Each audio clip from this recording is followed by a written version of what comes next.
Hello दोस्तों, कैसे हैं आप सभी। आप देख रहे हैं पारिजात टेक्निकल क्लासेस। कृपया वीडियो को अंत तक देखें तथा पसंद आने पर लाइक, सब्सक्राइब और शेयर ज़रूर करें। आज का पहला अध्याय है प्रारंभिक विद्युत। तो आइए आपको प्रारंभिक विद्युत के बारे में बताते हैं।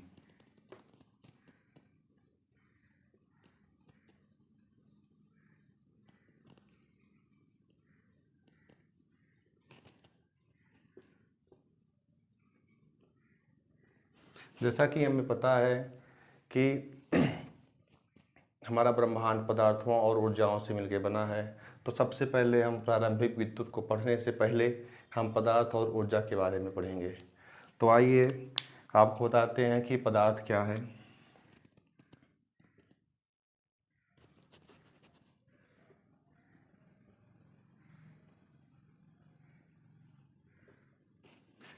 प्रकृति में पाया जाने वाला एक ऐसी वस्तु या एक ऐसी चीज़ जो स्थान घेरती है, जिसका द्रव्यमान होता है और जिसमें जिसमें भार होता है, उसे हम पदार्थ कहते हैं।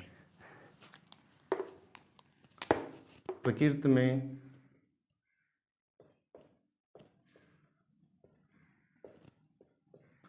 पाई जाने वाली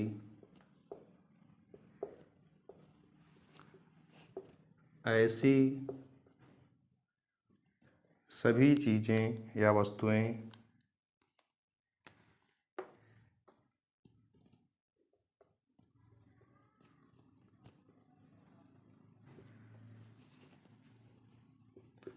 जो स्थान घेरती हैं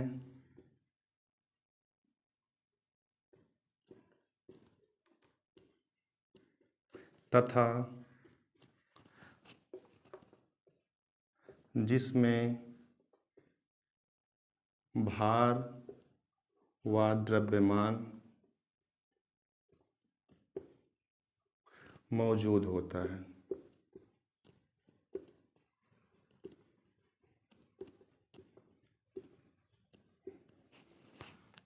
फिर पदार्थ की बात आती है, तो प्रकृति में पदार्थ जो है मुख्यतः तीन रूपों में पाए जाते हैं, अर्थात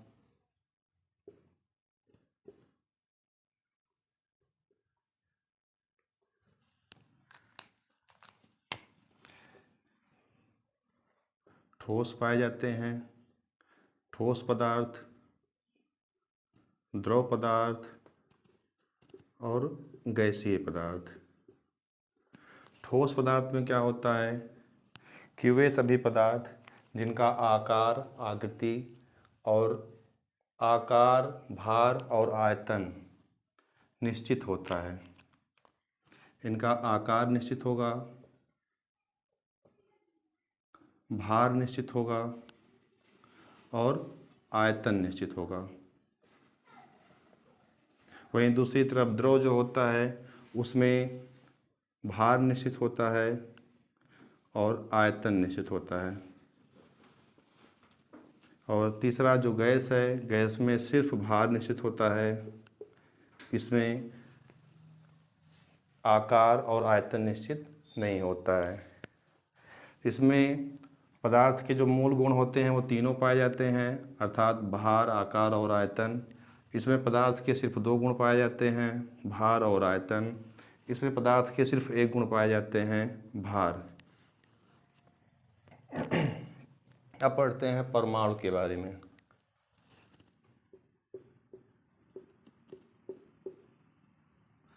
परमाणु परमाणु क्या है कि प्रकृति में पाए जाने वाले छोटे छोटे कणों के समूह को परमाणु कहते हैं। अर्थात प्रकृति में पाए जाने वाले छोटे छोटे कण, अत्यंत जो छोटे छोटे कण हैं, इनका एक समूह हो, इसे ही हम परमाणु कहेंगे। अर्थात छोटे छोटे कणों के समूह को हम परमाणु कहते हैं।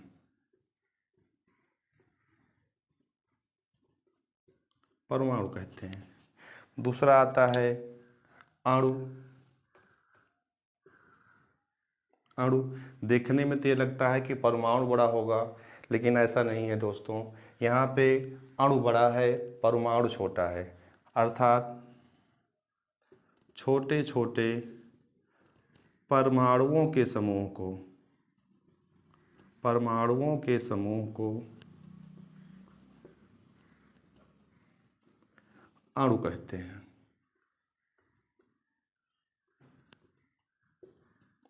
फिर से समझ लें कि अत्यंत छोटे छोटे कणों के समूह को परमाणु कहते हैं और कई परमाणुओं के समूह को अणु कहते हैं, या अत्यंत या छोटे छोटे परमाणुओं के समूह को अणु कहते हैं।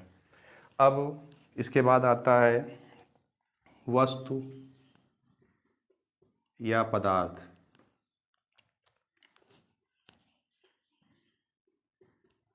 वस्तु या पदार्थ किसे कहते हैं? तो इसमें क्या होता है कि छोटे छोटे अणुओं के समूह को, छोटे छोटे अणुओं के समूह को, अणुओं के समूह को हम पदार्थ कहते हैं। पदार्थ कहते हैं। फिर धातु क्या है? छोटे छोटे पदार्थों के समूह को, पदार्थों के समूह को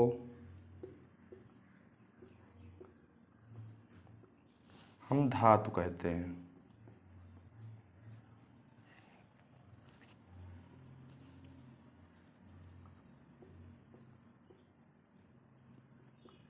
इस तरीके से ये संरचना चलती है प्रकृति में, पदार्थ और ऊर्जा में। ये पदार्थ के बारे में हो गया। अब मूल रूप से आते हैं। पहले तो हम चाहेंगे कि इसका जो छात्र स्क्रीनशॉट लेना चाहे ले लें, हम समय दे रहे हैं। इसके बाद इसको मिटाया जाएगा और दूसरा फिर जो है इस पर दूसरा देखिए, इसमें परमाणु जो होते हैं, ये जो एक परमाणु होता है जिसे अभी बताया गया था कि अत्यंत छोटे छोटे कणों के समूह को परमाणु कहते हैं। ये छोटा कण, जो एक छोटा कण होता है, ये इसमें से कोई एक, ये जो छोटा कण होता है इसके भी भाग हैं, अर्थात इसमें भी कुछ मूल कण हैं, तो हम उनके बारे में पढ़ेंगे। अर्थात परमाणु के मूल कण। देखिए, परमाणु के मूल कण मुख्यतः जो है 3 प्रकार के हैं या 3 होते हैं। नंबर 1 इलेक्ट्रॉन, दूसरा प्रोटॉन और तीसरा न्यूट्रॉन। ये माना गया है कि परमाणु के मूल कण हैं, जिसमें अब हम इसके बारे में पढ़ाया जाएगा कि परमाणु, इलेक्ट्रॉन और प्रोटॉन के बारे में। तो इसे आप स्क्रीनशॉट लेना चाहें तो ले लें, अन्यथा इसको मिटाया जाए। अब इसमें जो है आपको इलेक्ट्रॉन के बारे में पढ़ाया जाएगा कि इलेक्ट्रॉन, प्रोटॉन, न्यूट्रॉन, इनका आवेश कितना होता है, भार कितना होता है, कौन एक दूसरे से कितना गुना बड़ा होता है, आवेश किस पे धन होता है, किस पे ऋण आवेश होता है।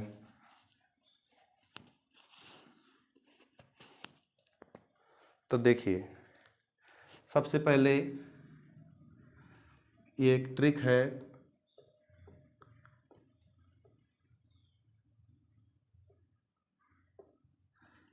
Is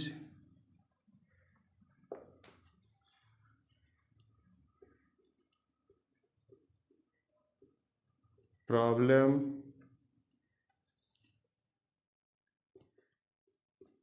not check.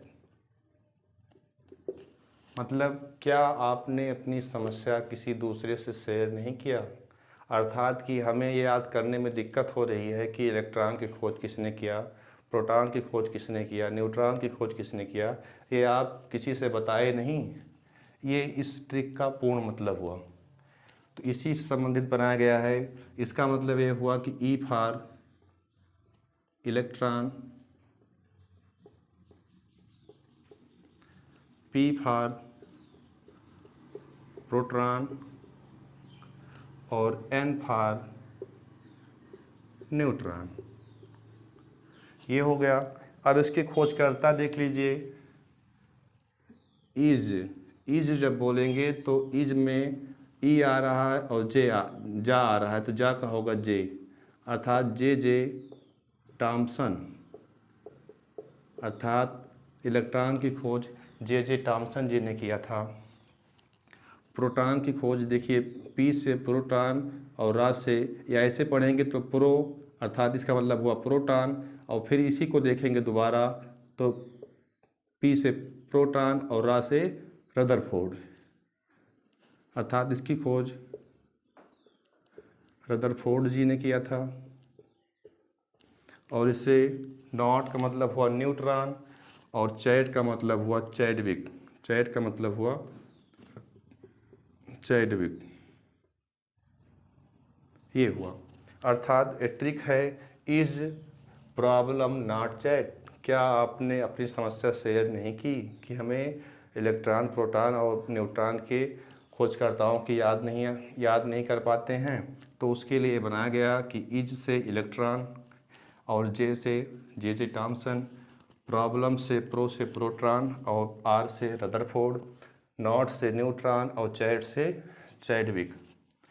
ये हुआ। अब इसमें क्या है, ये तो हो गया खोजकर्ता, यानी कि खोज किया गया। अब इसमें आता है भार।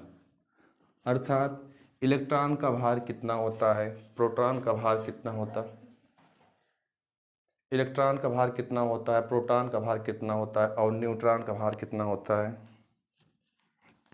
इसको जानने में हमें इसका भार होता है 9.11 गुणे 10 की पावर -31 kg, क्योंकि भार को हम किलोग्राम में मापते हैं, इसलिए यहाँ पे kg लगाएंगे। और प्रोटॉन का होता है 1.67 गुणे 10 की पावर -27 kg। और वहीं न्यूट्रॉन पे जब आते हैं तो न्यूट्रॉन पे हमारा भार होता है 1.67 गुणे 10 की पावर -27 या -24, जैसा ऑप्शन में दिया हो। मूलतः ये माना जाता है कि प्रोटॉन और न्यूट्रॉन समान भार के होते हैं, फिर भी उसमें कुछ अंतर होता है, इसलिए यहाँ पे -24 या 27 लगाया जाएगा kg। इनमें आवेश देख लीजिए। आवेश जो होता है इनमें 1.6 गुणे 10 की पावर -19 कूलाम, और इस पे होता है 1.6 गुणे 10 की पावर -19 कूलाम। आवेश दोनों पे बराबर होता है, सिर्फ इलेक्ट्रॉन का आवेश जो होता है ऋणात्मक होता है और प्रोटॉन का आवेश धनात्मक होता है। दोनों में समानता भी होती है, अंतर सिर्फ प्लस और माइनस का होता है। ये दोनों का आवेश बराबर है, सिर्फ अंतर ये आवेश जो होता है, प्रोटॉन पॉजिटिव आवेश होता है और इलेक्ट्रॉन नेगेटिव आवेश होता है। और न्यूट्रॉन जो होता है वो हमारा 0 होता है, या इसको हम कह सकते हैं उदासीन या न्यूट्रल या शून्य होता है। अब इसके बाद आता है कि भार गुना एक इलेक्ट्रॉन जो होता है, यानी कि एक इलेक्ट्रॉन का कण जो होता है वो 1/1840 या 1845, मूलतः ऑप्शन में जो दिया हो, वैसे जनरली हर किताबों में 1840 या 45 भी देता है, प्रोटॉन के बराबर होता है। अर्थात इसको हम यहाँ लिखना चाहें कि एक इलेक्ट्रॉन कण का भार मूलतः 1/1840 या 1845, ऑप्शन में जो दिया हो, गुना हो, इतना प्रोटॉन के गुना होता है। दूसरी भाषा में अगर हम समझाना चाहें तो आप यहाँ देख लीजिए कि एक प्रोटॉन का कण, इसमें आप समझ जाएंगे कि एक प्रोटॉन का कण 1840 इलेक्ट्रॉन अर्थात ई इलेक्ट्रॉन कण के बराबर होता है। 1840 इलेक्ट्रॉन कण भार के बराबर होता है, ये होता है। अर्थात इसे हम अगर सूत्र बनाना चाहें तो हम लिख सकते हैं कि 1 E बराबर 1/, इतना प्रोटॉन, या 1 प्रोटॉन बराबर लिख सकते हैं 1840 इलेक्ट्रॉन। ये, लेकिन ये कण नहीं होंगे, ये इनका भार होगा। अर्थात ये कहा जाता है कि प्रोटॉन जो होता है वो इलेक्ट्रॉन से बड़ा होता है। इसको समझने के लिए हम ऐसे भी समझ सकते हैं कि जब किसी भी संख्या का घातांक माइनस में बढ़ता जाए तब वो संख्या छोटी होती जाती है। तो यहाँ पे 27 है, यहाँ पे 31 है, तो स्वाभाविक है कि इसका घातांक जो है माइनस में बढ़ रहा है, तो ये संख्या छोटी हो रही है। अर्थात इसका मतलब ये हुआ कि इलेक्ट्रॉन छोटा होगा प्रोटॉन से, तो प्रोटॉन कितना बड़ा होगा इलेक्ट्रॉन से, तो 1840 गुना बड़ा होता है प्रोटॉन इलेक्ट्रॉन से। यही है। दूसरी बात इसमें क्या आ जाएगा, इलेक्ट्रॉन के बारे में पढ़ेंगे तो इलेक्ट्रॉन सबसे छोटा कण होता है व्यास में। अगर इसका व्यास देखेंगे सबसे छोटा कण होगा, फिर इसका सबसे छोटा कण होगा तो सबसे छोटा भार भी होगा, ठीक है। सबसे छोटा कण होगा तो सबसे छोटा भार भी होगा और व्यास भी कम होगा। ये है इलेक्ट्रॉन, प्रोटॉन और न्यूट्रॉन के बारे में। अब इससे ज़्यादा इसमें और कुछ नहीं आता है। इसमें संबंध अगर आपको याद करना है तो आप ऐसे याद कर सकते हो कि प्रोटॉन और न्यूट्रॉन दोनों समभार के होते हैं पूर्णतया, और इलेक्ट्रॉन और प्रोटॉन का आवेश जो होता है समभारिक होता है। सिर्फ इनमें आवेश जो होते हैं वो ऋणात्मक और धनात्मक का अंतर होता है। इस प्रकार से याद कर सकते हैं। दूसरी प्रकार से यहीं पे आप एक परमाणु की संरचना देख लें कि यहाँ पे N और P अर्थात न्यूट्रॉन और प्रोटॉन होता है, जिसे हम नाभिक कहते हैं, और यहीं पे जो E होता है हमारा E, इसे हम इलेक्ट्रॉन जो है ये गति करता रहता है। अब इसकी गति जो होती है कई प्रकार की होती है। इसकी गति जो होती है वो चक्रण गति होती है। इसकी गति कितने प्रकार से होती है, एक होती है चक्रण गति। ये नाभिक होता है, नाभिक में न्यूट्रॉन और प्रोटॉन स्थिर होते हैं। इनका दोनों का भार लगभग बराबर होता है, इसीलिए यह कहा जाता है कि हर एक परमाणु विद्युत उदासीन होता है, और इसी दोनों एक कक्ष में स्थित होते हैं, इसलिए परमाणु संतुलित भी होता है। दूसरी बात बचा इलेक्ट्रॉन की, तो इलेक्ट्रॉन जो होता है वो चक्रण गति या घूर्णन गति या जो है परिक्रमण गति करता है। 3 गति करते हैं, चाहे चक्रण गति कर ले, चाहे घूर्णन गति कर ले, और चाहे परिक्रमण गति कर ले, या हम कह सकते हैं कि परिधीय गति कर ले। ये सभी गतियां जो होती हैं ऑप्शनल होती हैं। एग्जाम में एग्जामिनर छात्रों को भ्रमित करने के लिए अलग अलग गति पूछता है, तो आप समझ लीजिए कि चाहे चक्रण हो वो ऐसे चलेगी, चाहे घूर्णन हो वो ऐसे चलेगी, चाहे परिक्रमण हो वो चलेगी, चाहे परिधीय ऐसे हो जाए, सब एक ही प्रकार है। बाकी दोस्तों ये वीडियो अगर समझ में आई है तो आगे की नेक्स्ट वीडियो हमारी देखें और हमसे जुड़े रहें। धन्यवाद।